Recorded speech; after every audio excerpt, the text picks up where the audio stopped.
Debemos de orar por ellos para que sigan dando testimonio de Cristo con valor como los hermanos de la iglesia de Esmirna.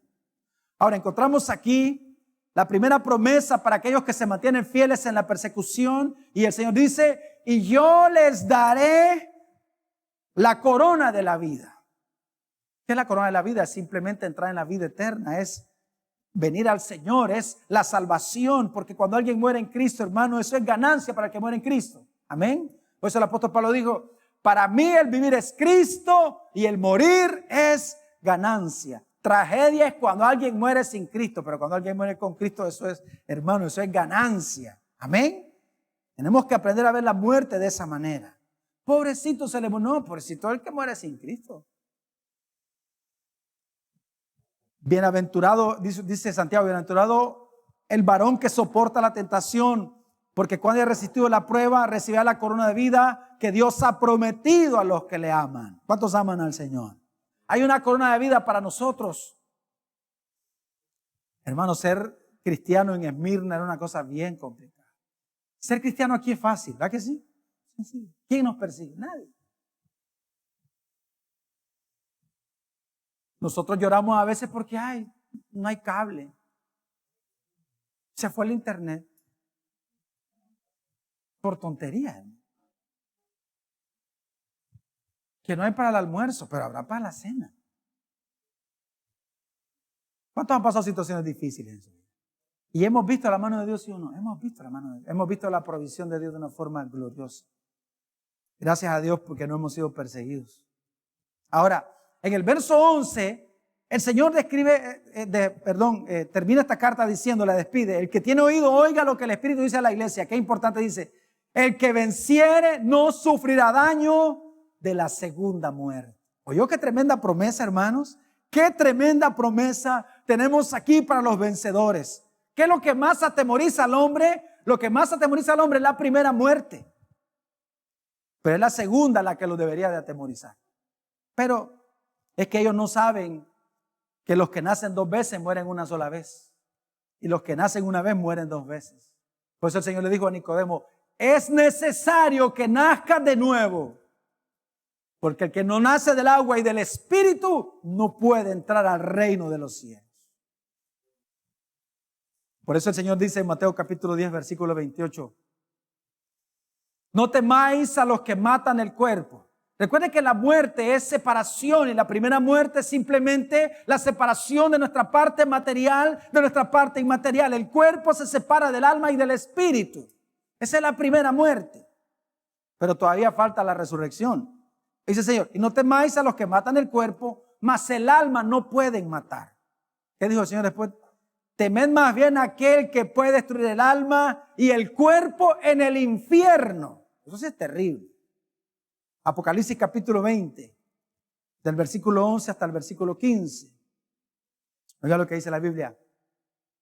Y vi un gran trono blanco y al que estaba sentado en él, delante del cual huyeron la tierra y el cielo, y ningún lugar se encontró para ellos.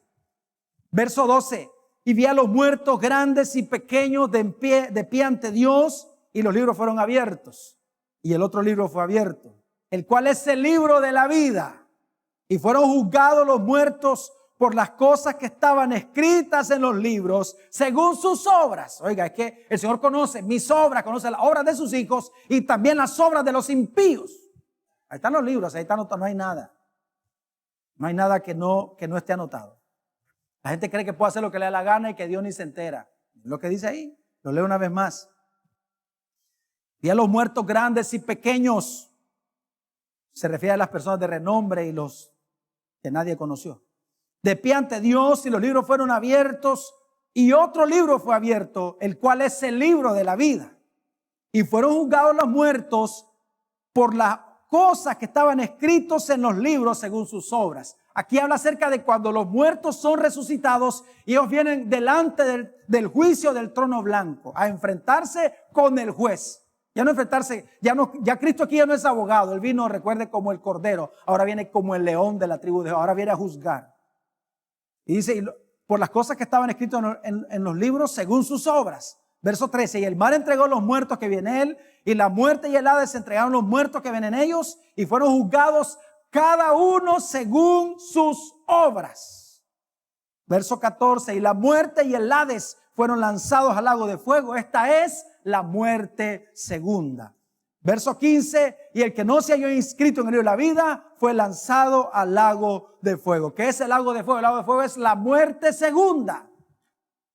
Esa ya es una muerte eterna, es una separación eterna de Dios por causa del pecado de los hombres. Pero ¿cuál es la promesa del Señor? ¿Se acuerda que dijo el Señor en el verso 11? Al que venciere no sufrirá daño de la segunda muerte. Sí, vamos a enfrentar la primera muerte si el Señor no ha venido por nosotros. Amén. Porque puede que el Señor venga por nosotros y nos vayamos sin ver muerte. Pero si no es así, vamos a padecer la primera muerte, la primera separación. Pero la muerte segunda no tiene ninguna potestad sobre los hijos de Dios. ¿A cuánto les alegra eso? ¿Seguro que les alegra, hermano? Apocalipsis 21:8 dice la Biblia, oiga esto. Pero los cobardes e incrédulos, los abominables y homicidas, los fornicarios y hechiceros, los idólatras y todos los mentirosos tendrán su parte en el lago que arde con fuego y azufre, que es la muerte segunda. Ese es el destino para los incrédulos. Pero mire qué tremendo lo que le dice el Señor. No importa si son perseguidos, no importa si los encarcelan, no importa si los mata. Ustedes no teman a aquel que pueda matar el cuerpo, pero solamente puede hacer eso. Mi promesa para ustedes que son vencedores, dice el Señor, es que la segunda muerte no tiene ninguna potestad sobre ustedes. Qué glorioso es eso, hermanos. Amén. No nos veo muy alegres. Yo estoy bien alegre y usted es todo tristón. Ahora, Apocalipsis capítulo 20, versículo 6. Qué tremendo este versículo. Oiga lo que dice. Bienaventurado y santo el que tiene parte en la primera resurrección. La segunda muerte no tiene potestad sobre estos, sino que serán sacerdotes de Dios y de Cristo y reinarán con él 1000 años. Esto es para los que somos milenialistas. Para los que no, no es para ellos. Bueno, una vez más lo leo. Bienaventurado y santo el que tiene parte en la primera resurrección. La segunda muerte no tiene potestad sobre estos. Oye, eso qué glorioso, hermano. Sino que serán sacerdotes de Dios y de Cristo y reinarán con él 1000 años. Como dice Apocalipsis, dice el día que Dios nos hizo a nosotros un reino de sacerdotes. Qué glorioso es eso, hermano. Pero antes de eso, muchos tendrán que enfrentar persecuciones, tendrán que enfrentar pobrezas y situaciones adversas, pero en medio de eso pueden mantenerse fieles porque el Señor es el que los mantiene, porque Él es el que los hace perseverar constantemente. Quiero terminar con la historia del mártir más famoso de la iglesia de Esmirna. Yo sé que algunos han escuchado esta historia de un hombre que se llamaba Policarpo. Él era obispo de Esmirna, alguien que había estado con el apóstol Juan. Según la historia, este Policarpo, obispo de Esmirna, fue martirizado un día sábado, 23 de febrero del año 155 después de Cristo. Dice que llevaron a Policarpo, apresaron a Policarpo, pero según la historia, dice que Policarpo ya había tenido un sueño, había tenido una visión, y vio que la almohada bajo su cabeza estaba ardiendo. Y entonces él se despertó para decir a los que estaban con él: es necesario que me quemen vivo, dijo él. Era un hombre anciano. Un esclavo declaró bajo tortura dónde se encontraba Policarpo. Fueron a arrestarle. Ordenaron que le dieran una comida y puso a disposición todo lo que quisiera tomar. Pero él lo que hizo fue pedirle que le concedieran el privilegio de pasar una hora en oración. Él dijo: no quiero comer, lo que quiero es orar. Deme una hora para orar. Ni siquiera los que lo capturaron querían ver morir a Policarpo. Y trataban de persuadir a este hombre y decía: ¿qué tiene de mal el decir César es Señor? Recuerde que una vez al año todos los que estaban bajo el imperio romano tenían que decir César es Señor. Y después podían seguir practicando su religión. Pero los verdaderos cristianos no estaban dispuestos a faltar ni siquiera un día y decir César es Señor, porque para él solo Jesús era Rey de Reyes y Señor de Señores. Hemos hablado mucho acerca de eso. Entonces le dicen, ¿qué tiene mal de decir César es Señor y ofrecer sacrificio y salvar la vida? Pero Policarpo era inamovible en su convicción que para él el único Señor era Jesucristo. Cuando entró en la arena del circo, vino una voz del cielo que decía, sé fuerte, Policarpo, y pórtate como un hombre. Ya qué tremendo eso, como dijo el apóstol Pablo, portaos varonilmente. El procónsul le dio a escoger entre maldecir el nombre de Cristo y ofrecer sacrificios al César o morir. Y él dijo, 86 años le he servido al Señor y él no me ha hecho ningún mal. ¿Cómo voy a blasfemar el nombre de mi rey que me salvó? El procónsul lo amenazó con la hoguera y Policarpo replicó, tú me amenazas con un fuego que arde solo un momento y se sofoca enseguida, porque no conoces el fuego que les espera a los malvados en el juicio por venir y el castigo eterno. ¿Y qué esperas? Venga, haz lo que quieras conmigo. Qué tremendo eso. Hermanos, no era fácil ser cristiano en Esmirna. Como dije, ahora es sencillo. No somos perseguidos.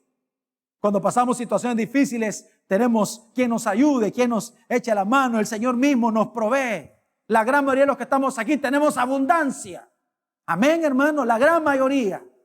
Si usted vino sin desayunar hoy, es porque se levantó tarde. Pero no porque no tenía para comer. Y si no tiene para comer, acérquese a un hermano y dígale, ¿sabes qué? Necesito ayuda. Y la Biblia dice, al que te pida, dale. Porque para eso somos un cuerpo, amén. Somos un cuerpo. Pero la mayoría tenemos aquí abundancia, la mayoría tenemos trabajo, tenemos negocios. Dios nos ha bendecido, hermanos. Estamos bien, estamos demasiado bien, diría yo.